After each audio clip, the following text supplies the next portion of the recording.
Iran और Israel के बीच लफ्जी जंग फिर एक बार तेज हो गई है। हालात इस कदर गंभीर हो चुके हैं कि अब ईरान ने बेहद सख्त और साफ अल्फाज में इजराइल को धमकी दे दी है।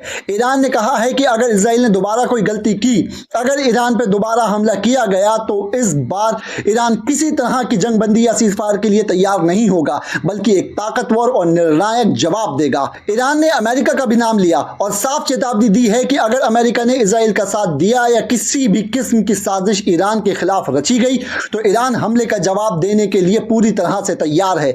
यह धमकी ऐसे वक्त में आई है जब मीडिया में लगातार 2 दिनों से यह खबर चल रही है कि रूस और ईरान के बीच डिफेंस को लेकर एक बड़ा समझौता हो चुका है। रूस का S-400 एयर डिफेंस सिस्टम इस समय दुनिया के सबसे अहम हथियारों में गिना जाता है। रूस ने पहले भी इस सिस्टम को तुर्की को दिया था। भारत के पास भी यह सिस्टम मौजूद है और खबरों के मुताबिक मिस्र ने भी यह डील कर ली है। अब दावा किया जा रहा है कि यही S-400 ईरान तक पहुंच चुका है और इसी वजह से ईरान अब इजराइल के खिलाफ इतनी सख्त जवाब इस्तेमाल कर रहा है। पिछले दिनों जब इजराइल ने ईरान पर हमला किया था तो उस वक्त ईरान का एयर डिफेंस सिस्टम बिल्कुल नाकाम साबित हुआ। आसमान में इजरायली फाइटर जेट लगातार ईरान के अंदर दाखिल होकर बमबारी कर रहे थे और ईरान उन्हें रोक नहीं पा रहा था। ऐसा लग रहा था जैसे ईरान के पास अपने आसमान की हिफाजत करने के लिए कोई मजबूत हथियार मौजूद ही नहीं है। यही कमजोरी पूरी दुनिया के सामने आ गई थी और खुद ईरान की आर्मी एक्सपर्ट ने भी इसे मान लिया था। लेकिन अब हालात बदल सकते हैं। S-400 के आने के बाद ईरान का दिफाई निजाम बहुत मजबूत माना जा रहा है और इसी आत्मविश्वास के साथ ईरान ने इजराइल को यह चेतावनी दी है कि अगर हमला हुआ तो सब्र नहीं किया जाएगा बल्कि पूरी ताकत से जवाब दिया जाएगा। ईरान की मशहूर न्यूज एजेंसी तस्नीम ने भी ये रिपोर्ट जारी की है। ईरान की फौज के जनरल स्टाफ ने साफ कह दिया है कि अमेरिका और इजराइल को हतमी वार्निंग दी जाती है कि अगर वो ताकतवर ईरान के खिलाफ साजिशें बंद नहीं करेगा, अब अगर इजराइल ने ईरान पर हमला किया तो इस बार हालात बिल्कुल अलग होंगे और ईरान पूरी ताकत के साथ जवाब देगा। ईरान और इजराइल के बीच लगातार तनाव बढ़ता जा रहा है और अब हालात ऐसे मोड़ पर पहुंच गए हैं जहां लफ्जी जंग से आगे बढ़कर भी धमकियां दी जा रही हैं। ईरान और इजराइल के बीच तनाव लगातार बढ़ता जा रहा है। अब हालात ऐसे मोड़ पर पहुंच गए हैं जहां लफ्जी जंग से आगे बढ़कर बड़ी धमकियां दी जा रही हैं। तस्नीम न्यूज एजेंसी ने यह साफ दावा किया है कि ईरान के जनरल स्टाफ ने साफ तौर पर कह दिया है कि आने वाले दिनों में अमेरिका और इजराइल के ऐसे कदमों को ताकत का सामना करना पड़ेगा और जवाब ऐसा होगा जो उन्होंने अभी तक नहीं देखा होगा। यह बयान ऐसे वक्त में आया है जब अमेरिका ने B-2 बॉम्बर से ईरान के न्यूक्लियर प्लांट पर हमला किया था और इस पूरे प्रोग्राम को तहस तहस करने का दावा किया था। अमेरिका और इजराइल को यह उम्मीद थी कि ईरान इस हमले के बाद पीछे हट जाएगा। उनका मानना था कि ईरान का न्यूक्लियर प्रोग्राम हमेशा के लिए खत्म हो जाएगा और वो दोबारा यूरेनियम इकट्ठा करने में सक्षम नहीं होंगे। लेकिन ईरान ने तुरंत जवाब दिया और कहा कि इस हमले का कोई असर नहीं हुआ, उनका न्यूक्लियर प्रोग्राम पूरी तरह से महफूज है। अमेरिका ने हमला करने के बाद सैटेलाइट इमेज जारी की और दावा किया कि ईरान की न्यूक्लियर साइट को नुकसान पहुंचा है, मगर इसके उलट खुद अमेरिकी न्यूज चैनल CNN की एक इन्वेस्टिगेशन रिपोर्ट ने बताया कि वो हमला नाकाम रहा और ईरान के प्रोग्राम को सिर्फ मामूली नुकसान पहुंचा। अमेरिका ने हमला करने के बाद सैटेलाइट इमेज जारी की और दावा किया कि ईरान की न्यूक्लियर साइट को नुकसान पहुंचा है, मगर इसके उलट अमेरिका के ही एक न्यूज चैनल CNN के इन्वेस्टिगेशन रिपोर्ट ने बताया कि यह हमला नाकाम रहा और ईरान के प्रोग्राम को सिर्फ मामूली नुकसान पहुंचा है। अमेरिकी डीप स्टेट के अंदर से भी यह स्वीकार किया गया कि हमला फ्लॉप रहा और लक्ष्य हासिल नहीं हो सका। इन रिपोर्ट्स के बाहर आने के बाद ट्रंप गुस्से से भर उठे। उन्होंने यहां तक कह दिया कि CNN की रिपोर्ट झूठी है और इस तरह की बात कहने वाली जर्नलिस्ट को चैनल से निकाल देना चाहिए। मगर हकीकत यही थी कि ईरान का प्रोग्राम उस हमले के बावजूद जारी रहा और अब एक नए स्तर पर पहुंच चुका है। ईरान ने अब यूनाइटेड नेशन की एटॉमिक एनर्जी एजेंसी को देश में आने की इजाजत देने से इनकार कर दिया है। ईरान का कहना है कि एजेंसी जासूसी करती है और उसकी रिपोर्ट सीधी अमेरिका और इजराइल तक पहुंचती है, जबकि एजेंसी की पहले की रिपोर्ट में साफ कहा गया था कि ईरान का न्यूक्लियर प्रोग्राम पुरमन मकासद यानी शांति और बिजली की पैदावार जैसे उद्देश्यों के लिए है, बम बनाने के लिए बिल्कुल भी नहीं है। ईरान के मुताबिक एजेंसी ने न केवल अपनी जिम्मेदारी निभाने में नाकामी दिखाई बल्कि गद्दारी की और झूठी रिपोर्ट तैयार की। ईरान के दावे के अनुसार एजेंसी ने यूनाइटेड नेशन की बजाय सीधे अमेरिका और इजराइल को जानकारी दी।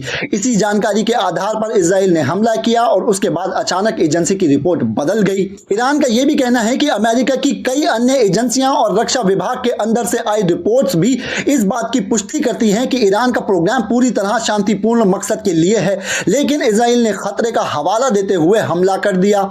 अब ईरान ने साफ तौर पर कह दिया है कि वो अपने न्यूक्लियर प्रोग्राम को नई गति से आगे बढ़ा रहा है और किसी भी बाहरी निगरानी एजेंसी को दखल देने की इजाजत नहीं दी जाएगी। इस नए घटनाक्रम ने हालात को और भी ज्यादा पेचीदा बना दिया है और अब अंतर्राष्ट्रीय बिरादरी की निगाहें इस बात पर टिकी हैं कि अमेरिका और इजराइल किस तरह अगला कदम उठाते हैं और ईरान किस हद तक अपने नए रुख पर कायम रहता है। अमेरिका की डिफेंस मिनिस्ट्री की रिपोर्ट लगातार बता रही है, कभी एक बयान कभी दूसरा बयान, और अचानक ही पूरे रवैये में बदलाव दिखाई देता है। यही बदलाव अब ईरान पर हमले की तरफ इशारा कर रहा है। इस बार ईरान ने बहुत साफ शब्दों में कह दिया है कि अब इंटरनेशनल एटॉमिक एनर्जी एजेंसी को ईरान में आने की परमिशन नहीं दी जाएगी। ईरान का यह फैसला यूरोप के लिए एक बड़ा झटका साबित हुआ है और यूरोप के बड़े मुल्क बौखला चुके हैं। यूरोप में 3 मुल्कों की सबसे ज्यादा अहमियत है, जर्मनी, फ्रांस और इंग्लैंड। इंग्लैंड भले ही यूरोपीय यूनियन से अलग हो चुका है, लेकिन उसकी पहचान और असर अभी भी यूरोप का हिस्सा माना जाता है। जर्मनी के पास वीटो पावर नहीं है, लेकिन वो यूरोप की अर्थव्यवस्था और ताकत का अहम हिस्सा है। यूरोप में 3 मुल्कों की सबसे ज्यादा अहमियत है, जर्मनी, फ्रांस और इंग्लैंड। भले ही इंग्लैंड यूनाइटेड नेशन से अलग हो चुका है, लेकिन उसकी पहचान और असर अभी भी यूरोप का हिस्सा माना जाता है। जर्मनी के पास वीटो पावर नहीं है, लेकिन वो यूरोप की अर्थव्यवस्था और ताकत का अहम हिस्सा है। सेकेंड वर्ल्ड वॉर की हार के बाद जर्मनी दोबारा अपनी ताकत हासिल कर चुका है। वहीं फ्रांस, जिसके पास वीटो पावर भी है और दुनिया की पुरानी तहजीब का मालिक मुल्क माना जाता है।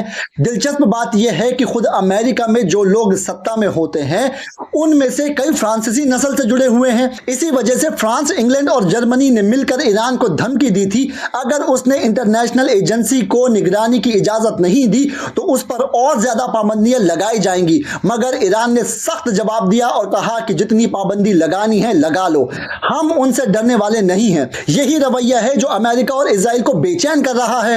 अमेरिका और इजराइल के लिए सबसे बड़ी मुश्किल यह है कि उन्होंने दुनिया के सामने दावा किया था कि ईरान का न्यूक्लियर प्रोग्राम खत्म कर दिया गया है, लेकिन ईरान का हर कदम उस दावे को झुठला रहा है।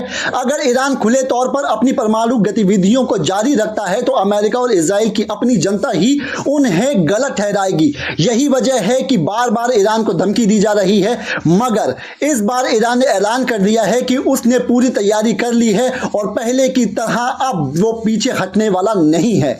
जून के महीने में ईरान और इजराइल के दरमियान 12 दिनों तक जारी रहने वाली जंग इसका एक सबूत है।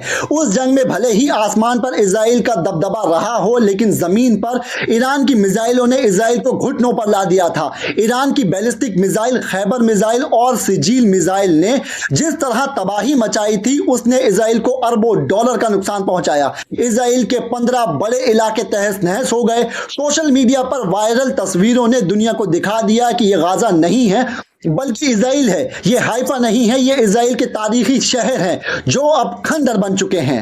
यहां तक कि इजराइल का आईडीएफ हेडक्वार्टर, मोसाद का दफ्तर, माइक्रोसॉफ्ट की बिल्डिंग और पूरा ऑयल रिफाइनरी सिस्टम मिसाइल हमलों की जद में आ गए। हैफा पोर्ट पूरी तरह तबाह हो गया और इजराइल का इंटरनेशनल एयरपोर्ट हफ्तों तक बंद पड़ा रहा। यह वो पल था जब ईरान की ताकत ने इजराइल को उसकी औकात दिखा दी थी। उस जंग में भले ही ईरान का एयर डिफेंस सिस्टम कमजोर साबित हुआ हो, लेकिन अब हालात बदल चुके हैं। ईरान ने अपने एयर डिफेंस सिस्टम को पहले से कहीं ज्यादा मजबूत बना लिया है और साफ कर दिया है कि आने वाले वक्त में अगर जंग होती है तो वो पहले की तरह कमजोर नहीं पड़ेगा। ईरान के इस नए आत्मविश्वास और उसकी सख्त पोजीशनिंग ने अमेरिका, इजराइल और यूरोप तीनों को गहरी बेचैनी में डाल दिया है। पाकिस्तान की मीडिया में पिछले दिनों ये खबरें सामने आ रही थीं कि चीन लगातार ईरान की मदद कर रहा है। जानकारी के मुताबिक चीन की तरफ से आधुनिक हथियार ईरान पहुंच रहे हैं। यही वजह थी कि जब ईरान और इजराइल के बीच हाल ही में 12 दिनों की जंग चली और अचानक सीज फायर हो गया तो पूरी दुनिया हैरान रह गई। सवाल उठे कि आखिर ईरान जो लगातार इजराइल पर हमले कर रहा था, उसे नुकसान पहुंचा रहा था, वो अचानक बिना किसी शर्त के जंगबंदी पर क्यों राजी हो गया। असल में ईरान के लिए यह जंग आसान नहीं थी। अगर इजराइल पर हमलों से उसे नुकसान हो रहा था तो दूसरी तरफ इजराइल भी लगातार ईरान के शहरों को टारगेट कर रहा था, एयर स्ट्राइक कर रहा था। ईरान का एयर डिफेंस सिस्टम उस समय बेहद कमजोर साबित हो रहा था। उसके पास इजरायली लड़ाकू विमानों का सामना करने के लिए पूरी क्षमता नहीं थी। यही वजह रही कि ईरान ने सोचा कि मौजूदा हालात में समझौता करना बेहतर है ताकि अपनी कमजोरियों को दूर किया जा सके और दोबारा बेहतर तैयारियों के साथ मैदान में उतरा जा सके। ईरान की सबसे बड़ी कमजोरी थी उसका एयर डिफेंस सिस्टम, लेकिन अब हालात बदल चुके हैं। ईरान ने रूस से S-400 मिसाइल सिस्टम हासिल कर लिया है। चीन की तरफ से भी आधुनिक दिफाई निजाम मुहैया कराया गया है। इन दोनों ताकतवर सिस्टम ने मिलकर ईरान के एयर डिफेंस सिस्टम को बेहद मजबूत कर दिया है। अब इजराइल के लिए यह आसान नहीं होगा कि वो ईरान के स्पेस में दाखिल होकर अपने जहाज उड़ाए या हमला करे। ताकत की यह तस्वीर साफ इशारा करती है कि अगर भविष्य में जंग होती है तो ईरान अब पहले से कहीं ज्यादा मजबूत स्थिति में होगा। उसने पहले सिर्फ ट्रेलर दिखाया था, लेकिन अब वो इजरायली लड़ाकू विमानों को मार गिराने की पूरी सलाहियत हासिल कर चुका है। हमारी तो यही दुआ है कि हालात काबू में रहें और जंग टल जाए, मगर टकराव हुआ तो इस बार मुकाबला पहले से कहीं ज्यादा खतरनाक होगा।